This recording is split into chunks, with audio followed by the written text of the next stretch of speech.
you like 80s music? Well, I'm really into video games, and I actually played Far Cry 3 Blood Dragon, which is kind of an homage in the same vein. Yeah, totally. So that's kind of my main inspiration as far as visuals go. Oh, those boxes are all up in there. I know, it's hilarious because we're in a bomb shelter. You could just knock the boxes over We're behind in us so it's all our closet studio interviewing the creators of Total Nuclear Annihilation. It really looks like we're Can you guys in our introduce shelter. yourselves? It's awesome. Yeah, my name is Scott DANESI. I'm the designer of the game. I did the playfield, I did the concept, the music, and the software. My name's Matt Andrews. Scott contacted me to do all the artwork, so I'm doing basically everything 2D. Nice. Had you guys met prior to today, like right now? That's today. Yeah. Yeah, physically, like we've never actually seen each other in real life until today. No, for real? I never even showed my face on Skype because I don't have a webcam. I tried a few times to show my face on Skype. Yeah. I'm like, come on, man, just like let's talk face to face. He's like, I don't know, webcam. Yeah. He just has tape over I'm like, his yeah. ears. No, I use a desktop and I don't have a webcam. So. Yeah. Like those people that tape over their webcam. Wait a second, I do that. Never mind. So you guys didn't even do the handshake deal. So like do the handshake deal. Like, hey, let's do this. Nice to meet you, You Matt. know what I mean? Make Like. a game together. Yeah. So I'm wondering what prior work related to pinball kind of helped you prepare for this project, like art wise, and then also game development wise. You worked with the Aftershock. Oh yeah. So my history goes way back. I talked a little bit about this in other places, but I started really messing with P-Rock stuff with the Judge Dredd code. That stuff was, I just kind of learned it. I was just messing with it, tweaking it because it was already something that existed. I got my Judge Dredd to actually run on P-Rock and do cool stuff, put new music in it, of course. And then I stepped it up and decided one day that I wanted to take my beautiful Earthshaker and destroy it and throw an Earthshaker Aftershock, version of the software into it, which is something that I completely wrote from scratch. So I installed a P-Rock in it, rewrote everything from scratch, and that was really fun, and I was really burned out from that. And I was like, said to myself, I'm never doing this again. This is way too hard. And then, a few weeks go by, and, then I start getting other ideas. Yeah, exactly. My brain calms down. I got it basically, we talked about this before, but it's all based on the peer pressure I was getting from my friends in the homebrew and custom game building community that really pushed me to just start this venture and just make something from scratch. Yeah. What led to this moment? Basically, as soon as I graduated college with an illustration degree, I posted on a forum called conceptart.org, which is really a video game focused forum at the time. And John Pompaduke, a lot of people know that guy. he contacted me. You can't say his name without laughing. And so I started working on Magic Girl and Raza, and I did Kiss, and then I did Houdini, the first iteration of Houdini. So that is, Houdini was my most experience in pinball because I had actually worked on the playfield as well. Before I was just the cabinet artist, like I just did the outside cabinets. So Houdini was the first one that I did almost everything, and it was really rushed. Is it the Houdini that's on the show floor? No. Originally it was a joint venture between Zidware and American Pinball to make Houdini. Is it that he was like all chained up or something on there? He was kind of posed like a Jesus kind of figure, and it was just him in the center. Okay. Yeah, You did all the art for that. Yeah, I did all that. So I did everything for Houdini as opposed to before where I did with just the cabinet. I did the back glass first, and then I did the cabinet, and then I did the playfield for Houdini. And then months later, they just kind of quietly scrapped it. They didn't really tell me about it. I guess they didn't want to hurt my feelings or anything. But I know now that had nothing to do with me. Well, there's a company switch and stuff. Does that have? Is that relevant? If it was Zidware to American Pinball, or is? American Pinball? Yeah. They were As a outsourcing distribution, things or- to. What happened is they were outsourcing things to J-pop. They were saying, well, he's a brand. You know, he can do stuff. He's very revered. He's a top 4 or so pinball designer in modern times. So he will bring attention, not the attention that people want anymore. But in the grand scheme of things, we got a new artist in pinball, and that art in that first iteration of Houdini, the layout, honestly, from what I've been told by many people, is it wouldn't have worked anyways. The layout, Right. but the art was good. The art was great. That's what people revered Everyone about said it. it. If you know, it's like we'll go on a tangent. You know, about total nuclear annihilation, is that it doesn't have the art, but it plays, and It's kind of an opposite situation. Yeah. you know, and that it and you know, in pinball people's, you know, memories, like, you know, it's really, it's an end of a saga, and then that saga goes its own way, and then you go your own way. With it really kind of, you know, now it's two things going on. But so then you were contacted. Yeah, so like I said, the Magic Girls started going out to people, the actual customers, because American was delivering on their promise to produce, and people were kind of looking at it closely and like, you know, the back glass doesn't quite match the outside cabinet, so maybe there was another artist. And then they dug deeper, and you know, they discovered that I was actually on the project along with Zombie Yeti. So Nice. yeah. So you kind of got shadowed by Zombie Yeti, but I did, because I think most people, they knew about him, Yeah. but they didn't necessarily know about me. So they just figured he was doing everything. And then part of the problem may have been that I wasn't really talked about on any of the social media posts that he did, or Or the whatever. website. Yeah. Yeah. Because he would. Well, we're about to change that now because Right. Total Nuclear Annihilation is going to be awesome, and you're creating the entire art package for Correct. it, right? Yes. Yeah.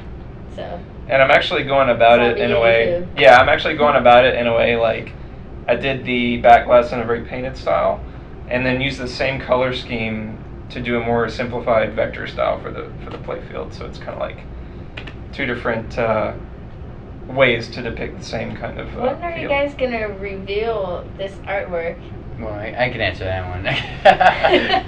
So what we're gonna do, we don't want to show any more art on the game until it's actually fully assembled. So we're gonna have a physical game within the next. I'm gonna say like it's gonna be sometime in September. Hopefully, that we'll have this whole thing assembled. It's going to have the plastics. It's going to have the playfield. It's going to have the correct cabinet on it. It's going to have the back glass in it. And we are going to then photograph that thing in detail and give that out to everybody to see. And, you know, I mean, showing little bits here and there, it just doesn't really do it justice. And I don't want to, take away from any of it, you know. And I, you know, people are. Obviously, they're probably going to be just really impatient. And they're going to be like, I don't know what to expect. They're going to come to their own Are conclusions you guys about it. afraid of material leaking? Like, you know how the Stern always No. is trying to protect what their next game is, and then it leaks instantly? You know, I'm not really afraid of it. I think the only people that have the art physically on their phones would be Matt, myself, and Charlie. Nice. So you're good. and we're not sending it to anybody. I mean, Yeah. you know, so it's like, if it leaks, it's one of us three. Mhm. So it probably We got won't. 2 bullets. Yeah, so, man. yeah, we're not too concerned. That's I mean, so it wouldn't be exciting. the end of the world. I would really prefer it not to Yeah, leak, don't but I don't destroy want, the surprise. I don't want people to see it yet. Just the sneak peek that we saw earlier. Yes, oh my I God, did- Everyone's mind's gonna I did show them, It's like, beautiful. we were all sitting Yeah. here staring at the camera, and I pulled up the Oh, phone yeah. like that. I feel so bad For you the- guys for out what there. part? It was For the so playfield. amazing. Okay. Two thumbs up. Good. Yeah, it was What really exciting. what were inspirations behind the playfield, or the rest of the art package? Because it's a plot, but it's not really a character driven plot so much as it's a plot driven plot. You know what I mean? The grand scheme plot. Yeah, so basically this outrun style is what Scott wanted to do, and I had never actually done outrun before, but I just looked at a bunch of reference material. James White was like the guy that Scott wanted me to kind of emulate, but I also took it in a different kind of direction. Like I took the kind of bright colors, the sun flares, and the lines everywhere, scan lines, and I kind of made that my own. So yeah. It's awesome. I coined the term it's a neon steampunk. Yeah. The Neon neon steampunk is a really good way of steampunk. seeing it. Yeah, that's perfect. Totally Is can the do that. current direction of the art going to influence the future animations? Is that what's going to kind of drive how the animations are? Oh yeah, we're going to try for the most consistency we can do. So working with David Van Ness at Spooky, I'm going to produce some more 2D artwork for the screens, and then he's going to animate that. So it's going to be pretty cool. Yeah. So there's currently on the game there is an animated logo that's on there, which Yeah, is something that Matt drew up for. It was actually a piece of the back glass, and Matt drew that up, and we gave that over to David Van Ness. He did some magic with it and made it really cool, like Nice, animated, yeah. and we're going to keep doing that same thing. We're also going to replace all of the animations that are in the game currently because it's stuff that doesn't really match what we're doing right now. It's just placeholder things that I put in there. Like that the green, like the main. yeah, like the main cityscape thing will be like, I mean, that was just a thing that I just put in there for now. I mean, I do like it. I like that it's in there. We're gonna do something similar, but it's gonna actually be with the art, like the same style. Contextual continuity. Yeah, exactly. I mean, whatever you want to call it, it's fine. But yeah, Matt will make sure that actually looks good. It's beyond my expertise level. Nice. So Matt, what else do you do besides pinball art? So my day job is kind of a technical illustrator. I work at a company in my town I live in. I actually go to work. Got to. What what town is that? It's Rock Hill, South Carolina. You've probably Okay. never heard of it. I hail from Georgia. We're rock. Oh, okay, giveaway, okay, yeah. So I'm in the South, representing, Southern Fried. Southern Fried Classic. man. Yeah. So yeah, I do that during the day and kind of go home and do pinball at night. Nice. So that's your main passion. Yeah, I would say so. Can we just go back on a tangent about cabinet art? Just because it's so fascinating to me in a way that, do you as an artist put in as much passion in the side art as you do a back glass? Or is it like, oh, I know these pins are going to be stacked up next to each other and most people aren't going to ever see this cabinet art? Is it, you know what I mean? Like, especially in older game stuff, too, it'd just be the title and Yeah. a couple Oh, look, colored there's 4 sequences. stars. Like, they didn't have to do that. I mean, even like 80s, 90s. Or is it like, a is the logo. cabinet art just as important? And if so, like, how do you feel about people not displaying I'm this? kind of two minds about it because on one hand, this is, sometimes people can only have one pinball machine and that is a piece of art in their room. Yeah. And so they're going to see the sides of the cabinet all the time. But on the other hand, I would rather put more effort into the back glass than I would the cabinets.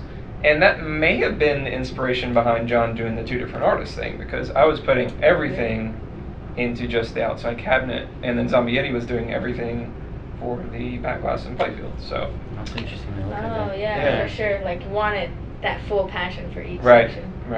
So, if I had all the time in the world, I'd put 110% into everything. But if I have only 3 months to work on something, then I'm going to focus on the back glass and the playfield. But not to say that the cabinet is going to be bad. It's just going to be a little more simple. For sure. Yeah. That zombie Godzilla cabinet. Right. When I saw that at Sidware, I was like, later on I had bought a Sega Godzilla, and I'm like, damn, I wish I could drop that sucker in that, and oh man, it totally pops, because usually a cabinet doesn't pop. Like, I mean, it can look good. To me, the scale is to good. And then there's that, like something like, damn, like you could have one, like you're saying, one game in a room. it really, I mean, it's Another interesting thing about that particular project was I was doing the artwork, I thought, for the screen. And then John took that and put it on the outside of the cabinet. So I kind of found They out. did like an animation, like. Wow. I kind of found out later that I was doing the outside cabinet work too, like by default. So is this like a reoccurring theme of?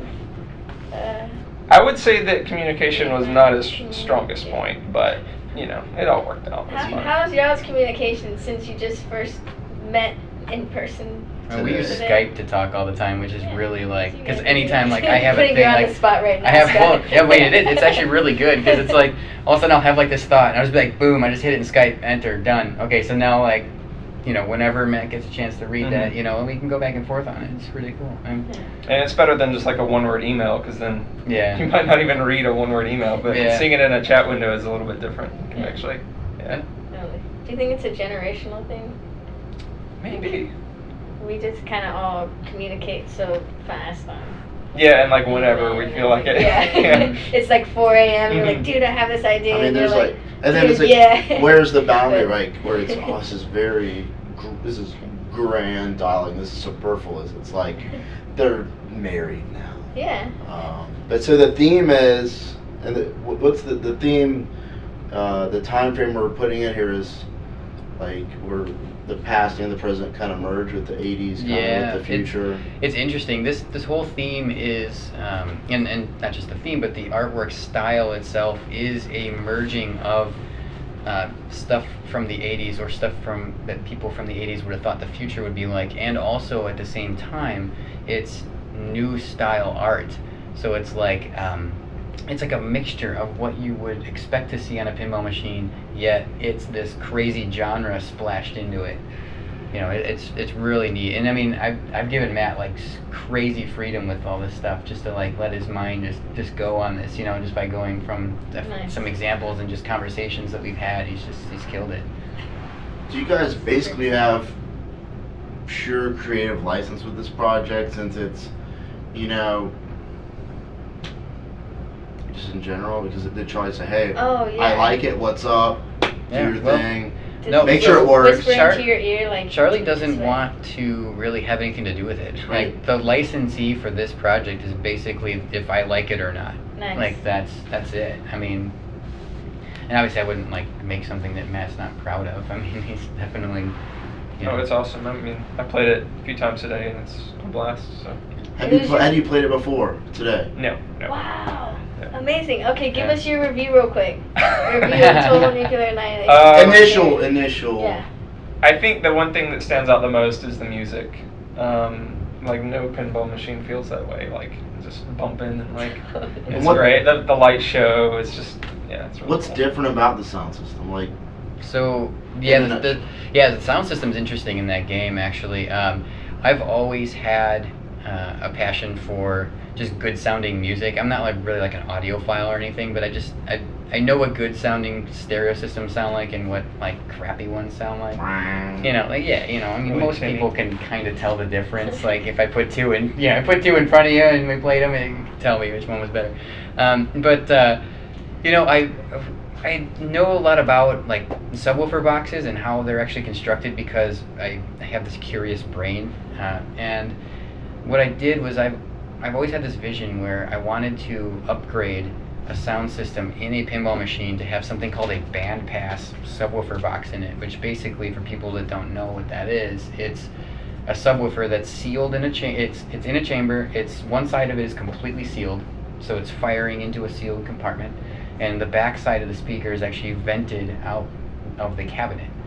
So all of the sound that's getting generated in that cabinet is not going into the actual cabinet of the pinball machine. It's getting fired out the bottom of the cabinet. Is that how it's like vibrating? Yeah, so it does vibrate, but it doesn't vibrate as much as it would if I just put a really big speaker in there and just rattled the crap out of the whole And rattled, cabinet. like the inside, And everything the would just playfield be and stuff? everything would just be rattling Yeah. and shaking, and it would just it's not. So it doesn't really affect the game. It or wrecks the anything. sound quality. Yeah. It makes it kind of distorted sounding. This is so clean. it's directed and It's concentrated. down. Nice. Yeah, And absolutely. then it kind of spreads out. Yeah. Because at this show, Southern Fried Game Room Expo, Southern Fried Game Room Expo. at the original one, there was an attack from Mars with the had at least been it was a 10 or 12. It must have been 12-inch subwoofer on the front door. Yeah.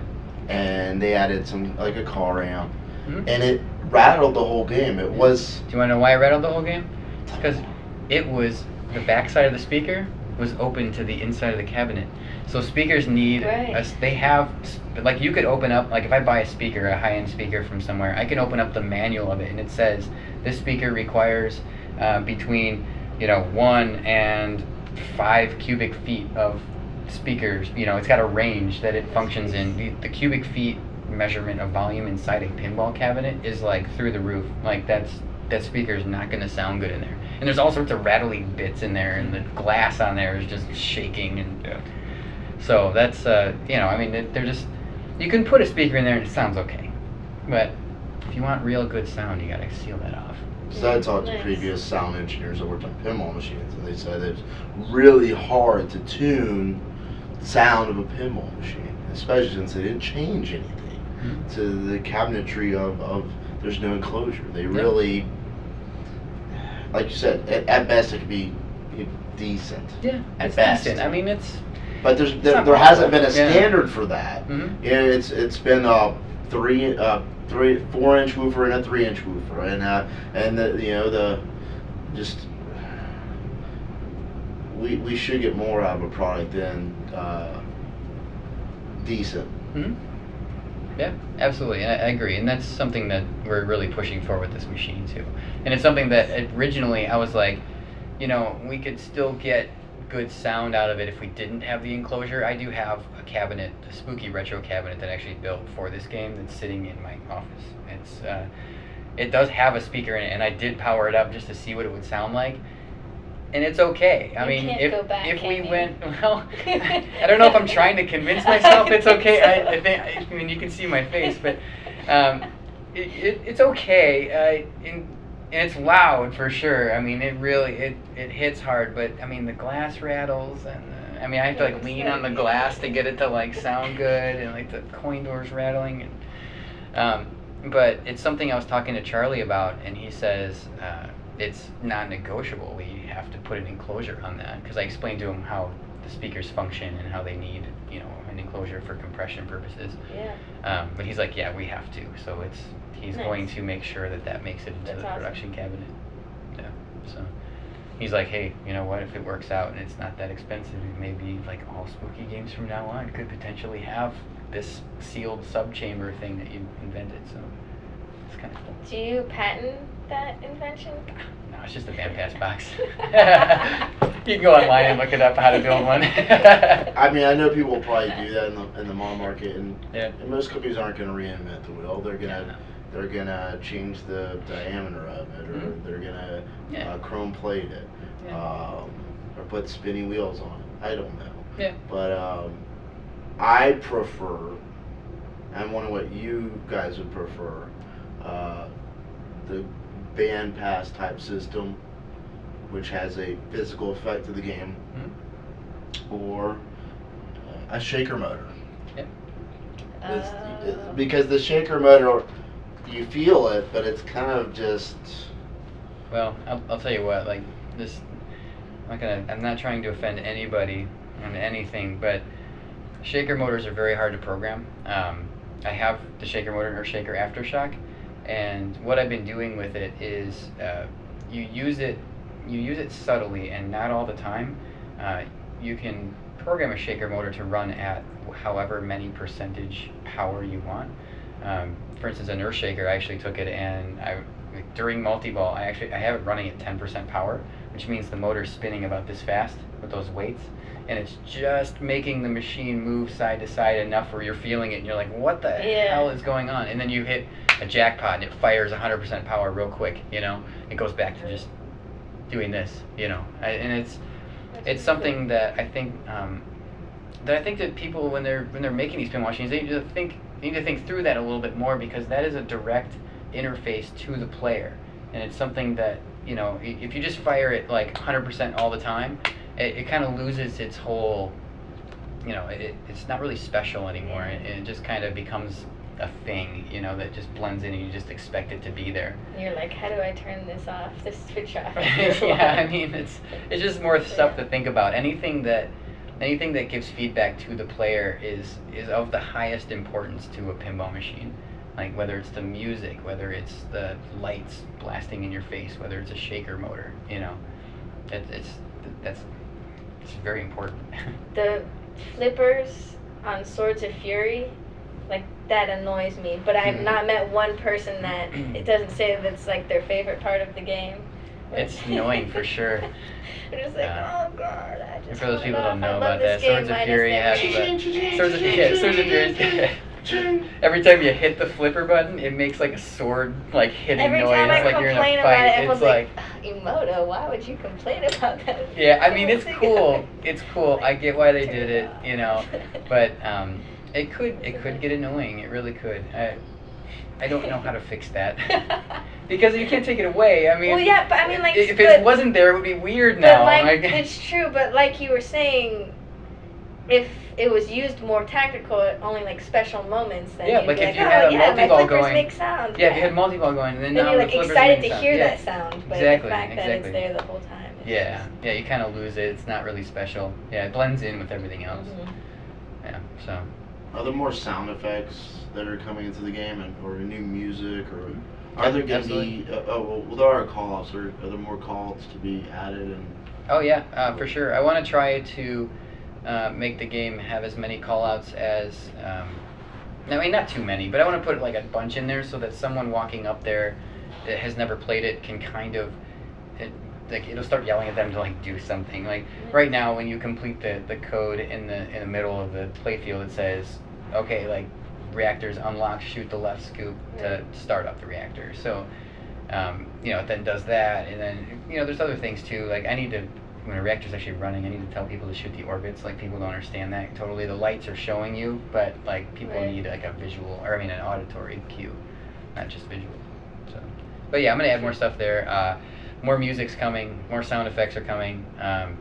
The music, I hope everyone realizes how difficult that actually is to do. It's not like I can sit down in a night and like make a reactor song. It takes a very, very long time.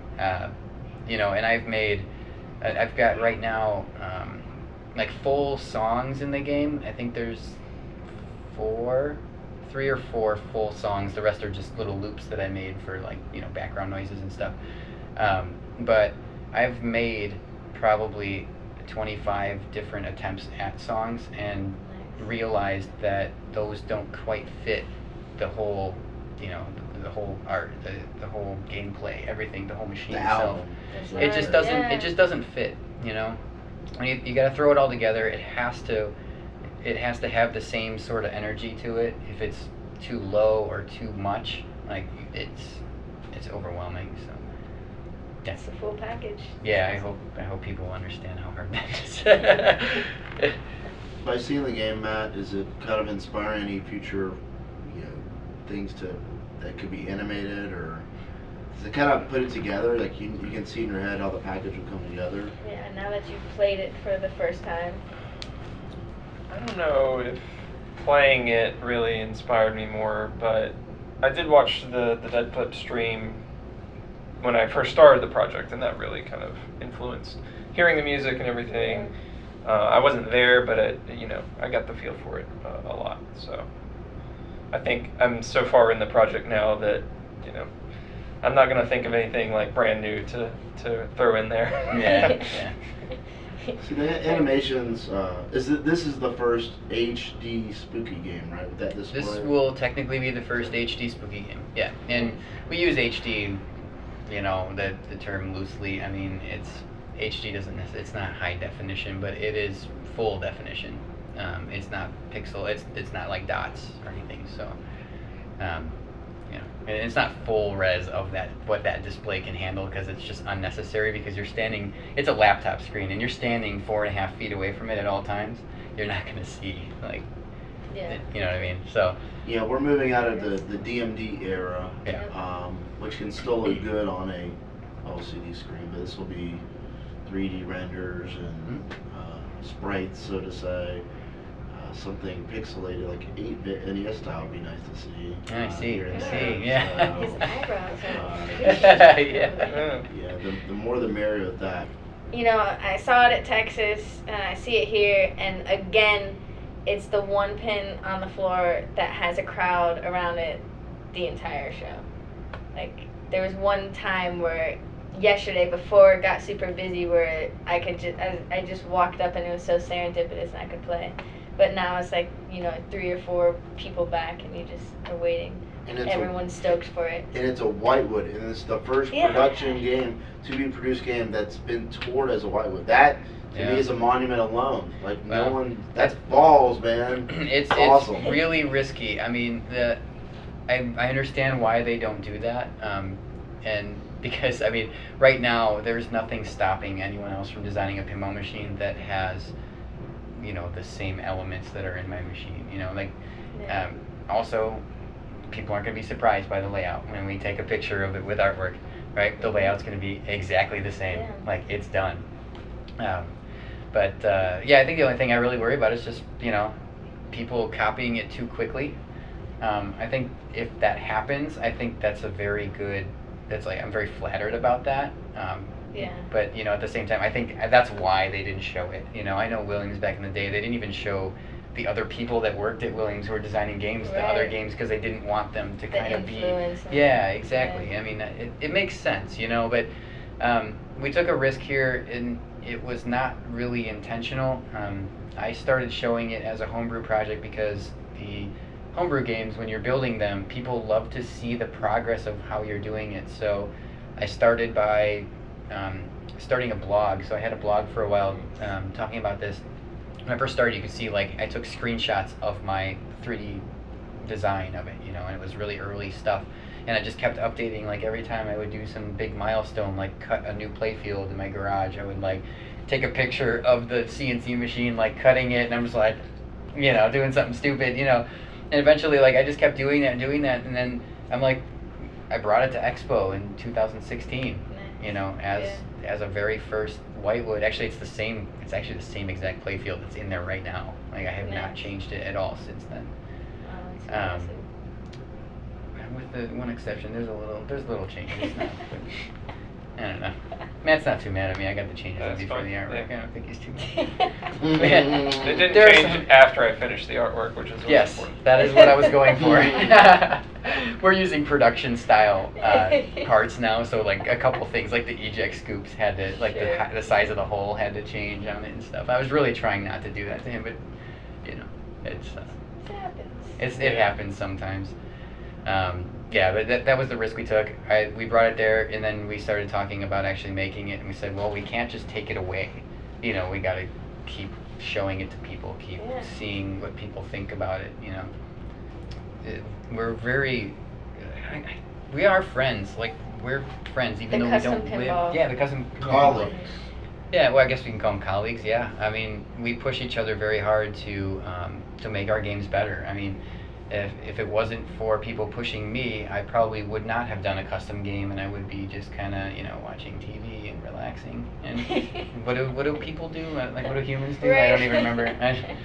But socialize. Socialize. Yeah, I've heard of that. Go to bars. Smoking cigarettes and watching Captain Kangaroo. Oh, is that like a thing? Is that?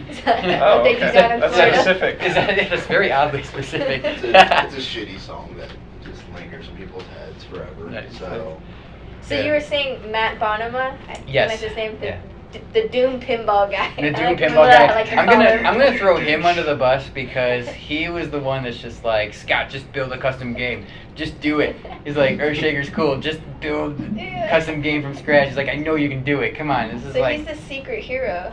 He is a secret hero for sure. I love that guy. He's great. That's awesome.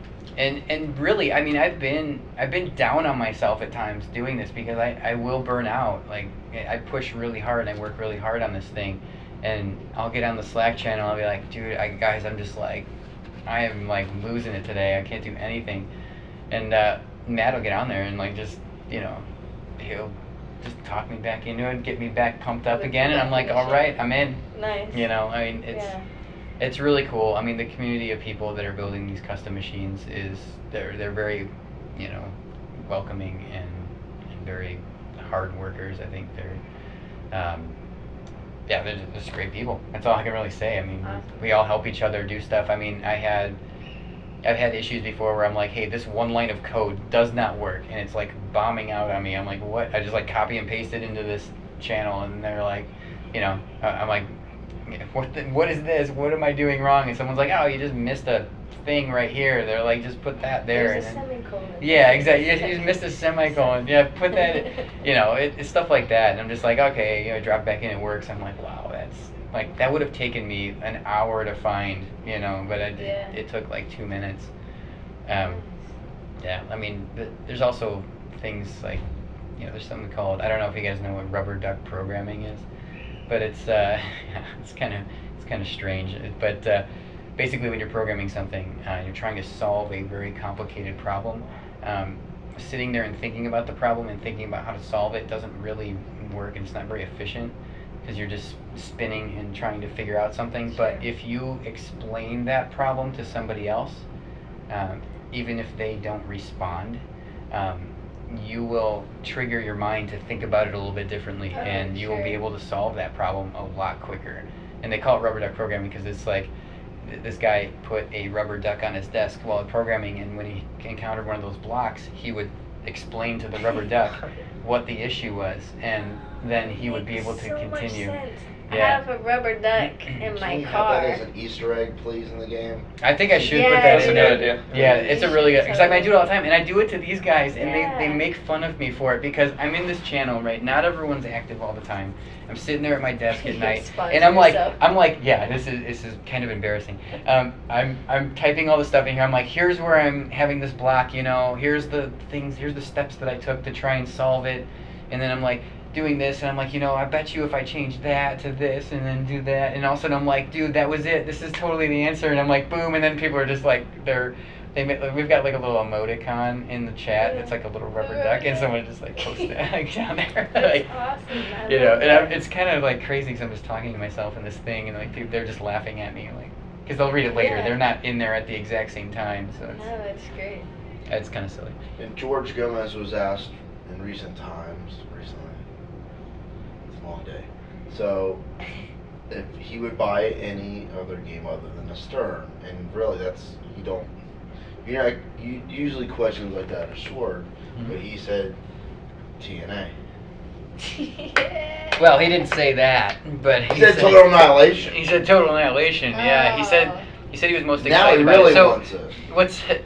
That's so awesome though. I mean, that's like the biggest compliment. Oh I mean, my George gosh. Gomez has been around and doing pinball for so long. I mean, he Yeah, really knows. legendary. And toys Yeah. and industrial design. Yeah, I mean, he knows what makes a good pinball machine. He knows, like, you know, all this great stuff. I mean, even when I was doing the blog, George Gomez like shot me a message one time and said, hey, by the way, when you cut that playfield, you had the grain the wrong way on the playfield. I had it off by 90 degrees because like my CNC is kind of small, so I chop the wood up before I stick it in there, and I cut it the wrong way to try and get the most out of the big piece of wood that I had. He's like, hey man, he's like, the grain is like wrong. Did you change it? Yeah, I mean, I flipped it, yeah, but I mean, I cut it. I went with that one for a while, and we kind of, the custom game guys were like giving me a hard time about like horizontal grain. I'm like, I'm just gonna keep it horizontal just to like be funny now. Yeah. But like, you know, Like, George is like, there are After George reasons. said He's it. like, there are reasons why, you know, you shouldn't do that, you know. So And That's he has, awesome. to be a good designer, it takes left and right brain. And one thing that everybody at Stern, I mean, George Gomez specifically saying is, there has to be new designers in this industry sooner than later. Yeah. Like I say, ASAP, but there's great designers, Yeah. yeah, and they've done their opuses, Mhm. and they've Yeah. done their, you know, they've done their greatest hits. It's time for the new rise of designers and artists. well, it's a different genre. So I mean, there is a place for everybody here. I mean, Yeah. Steve Ritchie makes ridiculously crazy good games. And I hope mean, he continues to forever and ever and ever. Absolutely. Can never quit. I know. That's what I'm saying. And they're all different styles. Like Yeah, some it's are cool. some are speed metal, some are like jam band, some are like Exactly. yeah, no. Electronic. Yeah. Yeah, exactly. I mean, dinner. but like I think there's a place for everyone. I mean, yeah, we Yeah. need to get fresh blood into this for sure. And I mean, there is fresh blood into it. Just people aren't seeing that yet because the homebrew and custom game building communities aren't like, it's not quite enough. Like it's not quite open into the public enough, in the public eye. And a lot of people seem to be building for themselves at first, and Well, then that's what they do. They absolutely do. Like a guy building a motorcycle in his garage isn't building it because he hopes one day Harley Davidson is going to pick it up.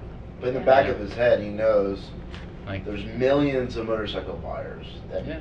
And then if 1%, 2% want something different, Yeah.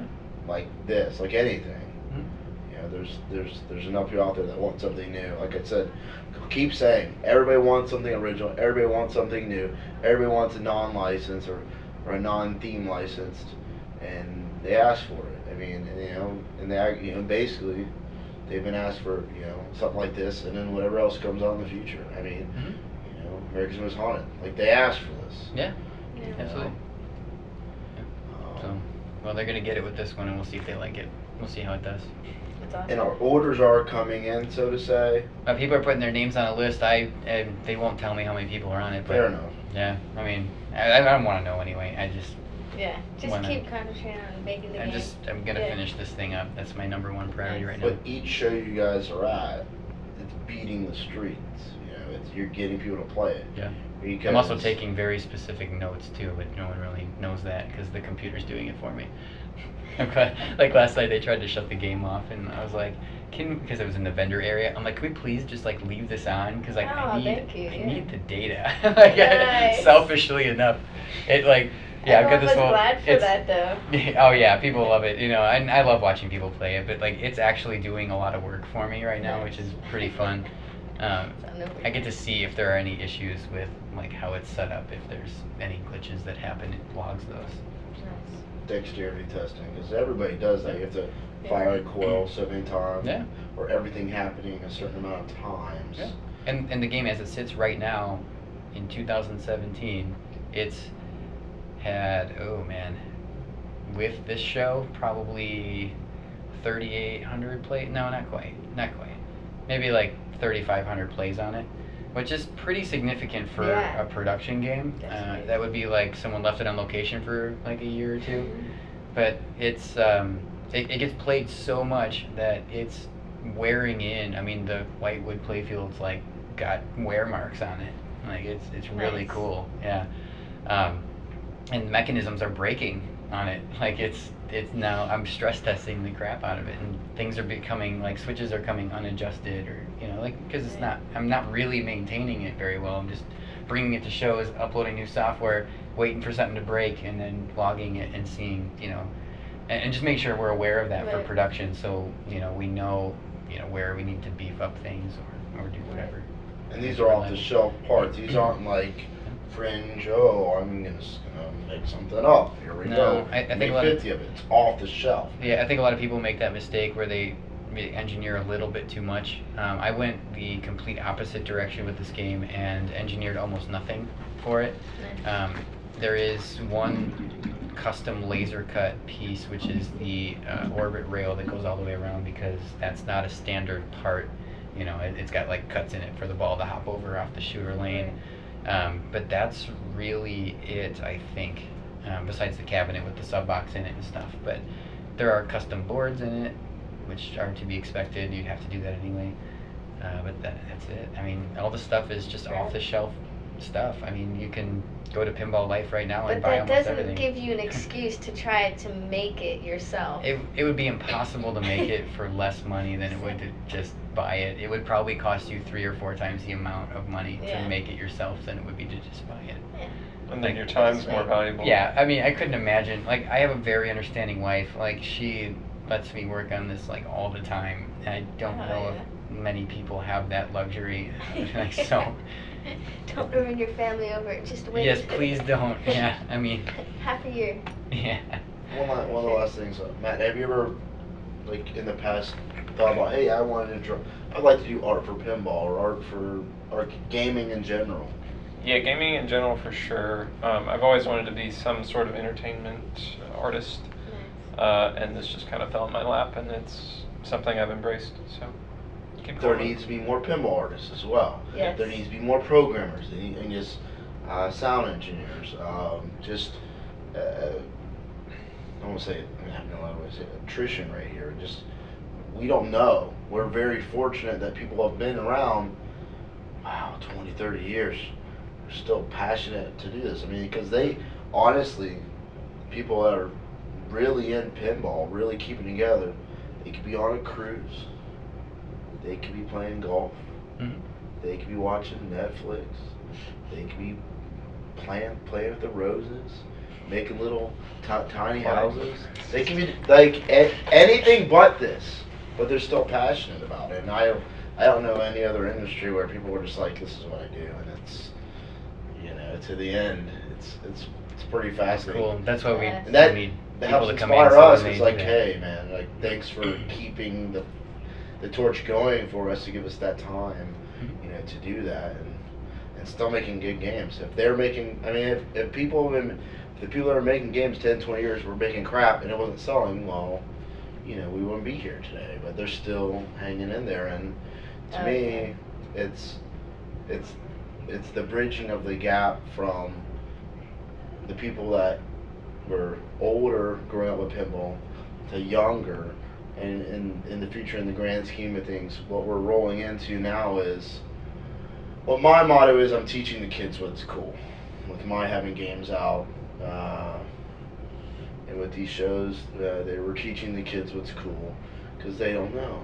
They think, oh, my life is this phone. Technology's passe. It's an ends to a means to me. The analog world, people doing things, that's interesting. Playing pinball. Not oh, I'm gonna hit this shot 5,000 times on this iPhone app. That's not pinball. That's not. Now that might be their pinball, or the kids in '95 they're playing Space Cadet. That's not pinball. But it shows that people are still that they can get it. At least they can try. It starts them to get it, and pinball's kind of like this immortal thing. They'll sing Pinball Wizard to you. I'm like, I'm not deaf, dumb, or blind. Like, come on, I'm not a pinball wizard. Don't call me that.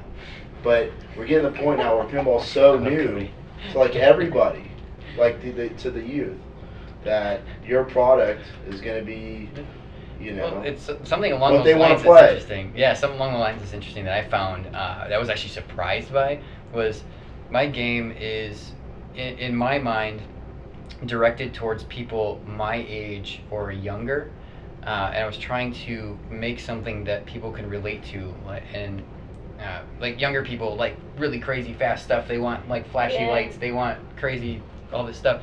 But I was really surprised that people who have been in pinball for many, many, many years look at this thing and go, holy crap, like I remember when games looked like that, 'cause it's a single level playfield. They're like, Right. and I love it. Like it's this new thing with this familiar playfield in it, It goes with your whole theme too. Yeah. Of the Yeah, it's present, like- past, and Exactly. future. It's a blend of That's that awesome. that past and future. Yeah, I think of Sea Witch. Well done. I think of 8-Ball Deluxe. Yeah. Shit's immortal. Yeah. It's Yeah. all great games, man. That's still, 8-Ball Deluxes, they still are non-route. And Mhm. it's, if it's fun and challenging, and it stays fun and challenging, you can't like master it. Like, yeah, I got this. Mhm. It keeps you back for more. It's Yeah. all about challenge. It is. It's all about.